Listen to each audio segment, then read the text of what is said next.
Hi, this is Stan Avey, and this presentation is over AYP, and it's intended for the staff and patrons of USD 403.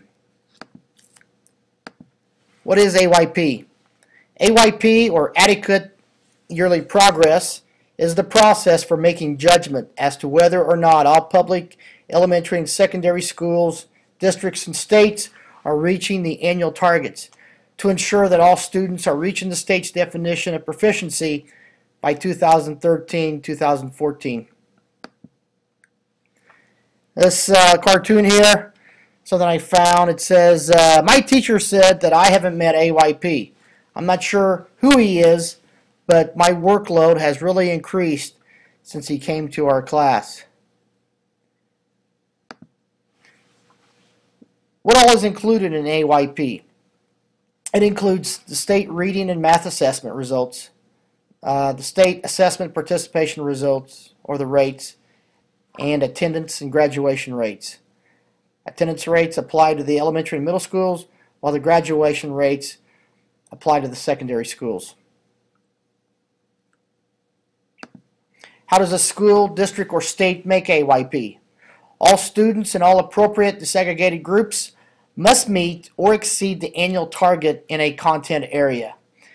And that means that the percentage of the students scoring at meet standards and above on the state assessments. At least 95% of students must participate in the state assessments in reading and mathematics. High schools, school districts in the state must meet the graduation rate of 75% or show an improvement. Elementary and middle school districts in the state must meet the attendance rate of 90% or show improvement. What happens if a school does not meet AYP? Number one, that school is identified for improvement. To go off improvement status, AYP must be made for 2 consecutive years in the area identified for improvement. What are the content areas for AYP? Those content areas include reading and mathematics.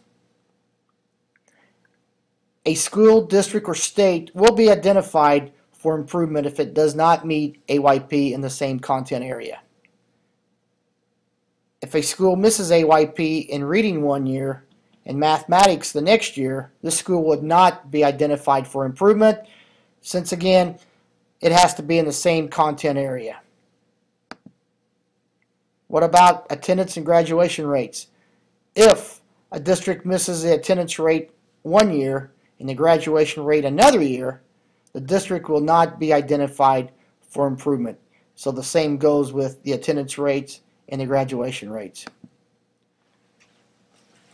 Included here are the annual targets for K-8 and note 2012, where 91.9% of our students must meet or exceed standards, and in mathematics 90.6% of our students must meet or exceed the standards.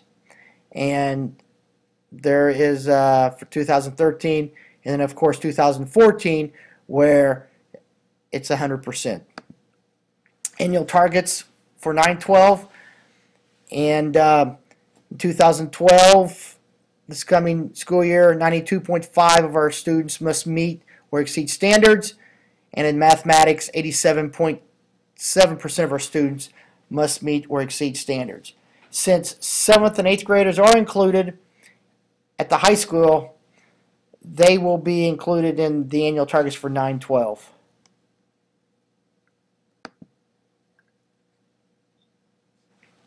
This slide talks about the performance levels. In previous years, it was exemplary, advanced, proficient, basic, and unsatisfactory. And the levels now, of course, are exemplary, exceed standards, meet standards, approaches standards, and academic warnings. And I mentioned which targets are 7 and 8 and 7, 12 schools to meet. Schools that are 7 and 8th, like a middle school, then must meet the K-8 targets, and schools that are 7 to 12 meet the 9 to 12 targets. Which students are included in determining AYP? All students are expected to take the state assessments. In determining the percentage of students who are meet standards or above on the state assessments, only those students who are enrolled by September 20 of that year are included.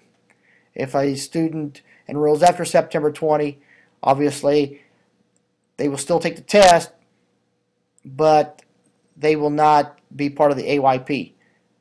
They will count for participation only. Participation rate is based on all students enrolled in the district at the time of testing.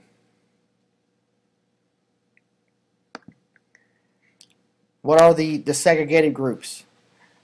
All students are recognized as one group. Economically disadvantaged includes the free and reduced lunch students. You have students with disabilities. This does not include the students with 504 plans or gifted students. And then you have your racial and ethnic groups such as African American, American Indian, Asian, Hawaiian, Pacific Islander, Hispanic, white, and multi-ethnic. A slide mentions the group size that is needed for AYP.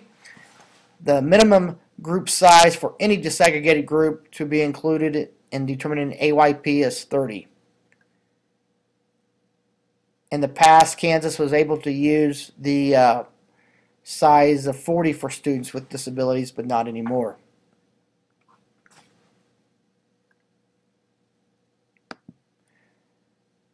How is group size assessed in a building?